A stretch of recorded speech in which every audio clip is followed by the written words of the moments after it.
It can be hard to exercise and eat right, especially if you have kids. Yeah, our society is making it very easy to just drive through and pick up some food as opposed to making it at home. But Lindsey Boetsch has some great information about how to eat right, even on your busy schedule. Good morning, Lindsey. Hey, good morning, guys. Yeah, sometimes just going through that drive-through is an easier thing to do, but it's definitely a lot less healthy for you. Grabbing an apple is really easy also, so maybe you should make those choices. Stick with the healthier foods. Angie Asman's joining me now. How important is it to eat healthy, even starting as a young kid? Well, habits start really early, first of all. The second thing I always say is that you cannot exercise your way out of a bad diet. Okay, so you want to make sure that you're eating right and you're exercising both at the same time. And eating right is hard because it's much easier to make those bad choices. But if you really think about it and you really concentrate on making healthy choices, it makes a big difference. Now, Krista, who's with us, she has a shirt on that says "Get New Fitted." Yeah. Explain a little bit about what that is. Well, Krista and I are friends from high school, and we got back in touch about couple months ago, and she had decided she wanted to make a lifestyle change. She didn't want to do anything gimmicky. She wanted to make do something that would be lasting and get healthy. So we call it Getting New Fitted. So basically we're putting her on a an exercise plan, talking about her diet. She's not eating anything special. She's just making better choices. And I don't know, it's been a couple weeks. She's lost about 5 inches already. Awesome. I think she's much happier, right? Feel a lot better, definitely. Yeah, so we call it Getting New Fitted. Now, explain your experience with this in getting healthier and eating better and exercising more. It's been great so far. I had some consultations with Angie, and her and I went over a specific program that she has that she can kind of give you a little bit about, basically just a little bit about where, your BMI and where you're at and where you carry most of your body fat. And she wanted to start me out a lot on cardio, so we're doing a lot of that, but also just a little bit of toning and different things like that along with it. And definitely the eating well part of it makes a big difference. This is my, I guess, right on about 3 weeks, and I can already tell a difference in the way I feel. And she won't let me know how much I weigh, but I'm definitely, I feel it in my clothes, and I feel it just in the way I kind of carry myself, and my body feels better.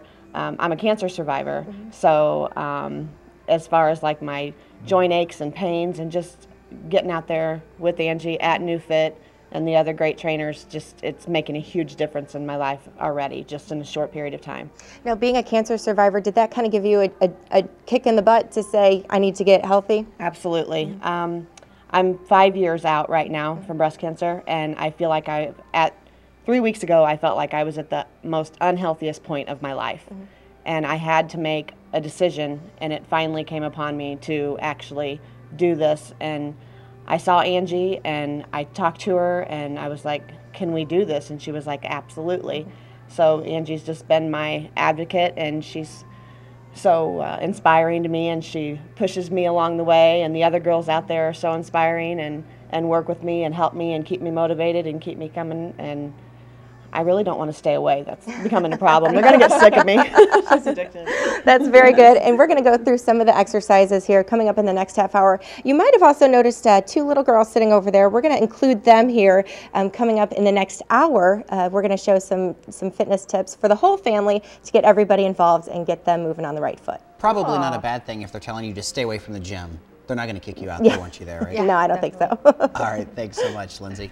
Now, our busy lives sometimes just seems like life is passing us by, and there's never any time to get things done that you want. But we're taking all those excuses away from exercising this morning. It takes about 5 minutes a day, and there's some easy exercises that anyone can do at home or at work. There we find Lindsey Boetsch at New Fit this morning in Quincy, teaching us some simple exercises that can give us more energy to help us get through our day. Good morning. Good morning, and we're at the New Fit down on Broadway near Quincy Medical Group. There's 2 New Fits. There's one on 48th Street and Broadway, or we're on Main Street actually. We're on Main, not Broadway. But Angie Asman joins me. Krista Viles with us too.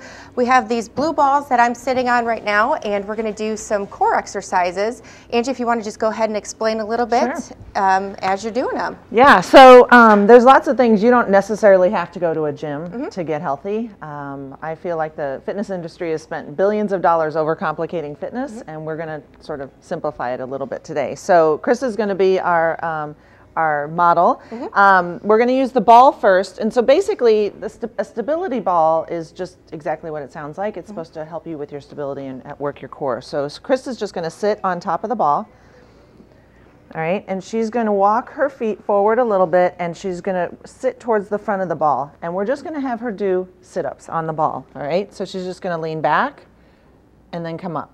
And now this works come back. your abs, and it strengthens your back also. For sure. Just sitting on the balls is your body has to force itself to stabilize itself. So this is just working basically your entire core. And these balls, you can get these anywhere. Oh yeah. Really. I mean, you want to make sure you get one that is it's non-burstable. I guess I'm not sure if that's the right word. And you want to make sure they're inflated. Okay. Okay. All right, so that's the first thing. And so now, you know, one of my big things is push-ups. I think push-ups are really important, but push-ups don't have to be done on the floor. Push-ups can be done on the wall. And in fact, that's where I've started Krista with her push-ups. All right. So she's going to show us how to do some push-ups on the wall. So first thing I'm making sure is that she's nice and aligned, and she's just going to come down and back up. And now, how is this different from doing them on the floor? Is it the same resistance? No, it's a modification. It's still not easy. It's still not easy. But if you're not ready to do push-ups on the floor, you can do them on the wall. Okay. And this is where we start a lot of people. If you can do 30 of these on the wall, then get down on your knees. Okay. So she's almost ready to get down on the floor. Okay. And you can do that. You go to, the harder it is. The farther back, the harder. And you can do this at work too on your lunch break. If you're embarrassed, you can go in the lunch room. Yeah, but you know, we should get to the point where nobody's embarrassed to do it. Right. Like the normal is people doing push-ups. At work. And you're abnormal if you're not, right? All right, so now we're going to use the ball again. And squats are really, really good exercise for your lower body. And we're going to do squats with the ball. Okay. So she's just leaning up against the ball. It's in her lower back, and she's walking her feet forward. And what you want to make sure, like if I was training her, I would put my foot right in front of her so that she doesn't slip. But if you're at home on your own, you want to make sure your feet aren't going to be sliding forward. Okay. Okay, and she's just going to come down. And this works a lot of stuff. Yeah, I mean, she's stabilizing herself with that ball. She's pushing up against it, so she's using her core, but then she's also working her lower body. Great. And when you work your lower body, you get really big bang for your buck because those are big muscles and they'll burn a lot of calories for you. Awesome. Okay. And now we have one more real quick on the bench over here. Yep. And you can do this on a chair at work. A chair, a bench, a park bench. You can do this anywhere, and it's really easy. Yep. And all it takes is just a ledge that you can hold yourself up on. Right. So again, make sure that whatever you're stabilizing yourself with is not going to fall over. It's up against a wall. And these are dips. All right. So these are awesome for your triceps, which are the back of your arms, and your shoulders. And yeah, Krista does these every day. This is one of her regular exercises. That's why she looks so great doing them. Now, how many of these should you do? How many groups? How many reps? I do 2 sets of 15. 2 sets of 15, yeah. okay. I mean, you know, if she could do 2 sets of 30, or if she could do 30, I would probably have her walk her legs out. I would have her lift a leg. I would make it harder. Okay. So there are modifications that you can do. You can definitely, you can always make it harder by lifting a leg. Right, great. And we've got some great exercises to get your kids involved in your workouts as well, and that's coming up in the next half hour. I have a question, Lindsey, real quick. With those exercises, the ab balls, is it harder or easier if they're really inflated or deflated? Because sometimes mine deflates a little bit, and I don't know if I should keep it more on the inflated side or the deflated side to make it a little bit more challenging. I don't think it necessarily has to do with challenging, but it's safer definitely to have it more inflated than deflated. Okay. So you want to pump that up, keep it nice and inflated and nice and tough. Okay, thanks. I wonder if Michelle Obama is getting her workout on this morning inside the residence there. Lindsey Boetsch is getting her workout on this morning. Yeah, with this obesity epidemic just totally sweeping our nation, it's even more important that your children are keeping a very healthy and active lifestyle. Good morning, Lindsey.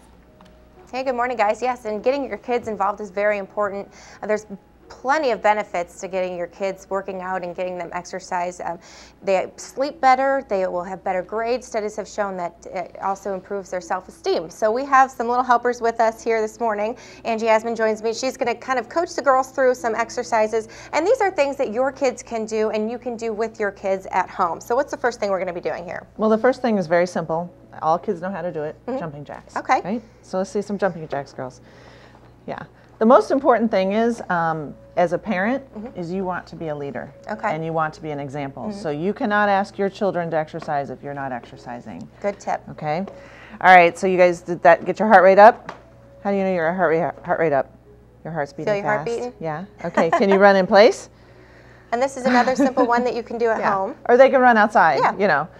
But if it's not nice outside, you can always run in place. And now, how long should they do this? Well, you know, kids are supposed to get 60 minutes of activity a day. 60 minutes. So I wouldn't recommend they run in place for 60 minutes, but they should get 60 minutes of activity. Adults should get 30 minutes of activity. So, I mean, that's a lot. Yeah. And they're not getting it at school always, right? Right. Okay, so let's talk about, you know, it's important for your bones to do some strength training. So what's a great strength training exercise? Push-ups? Push-ups? Yeah. Can you do it? These girls are awesome at push-ups, seriously. And we showed earlier you can do them on the wall too.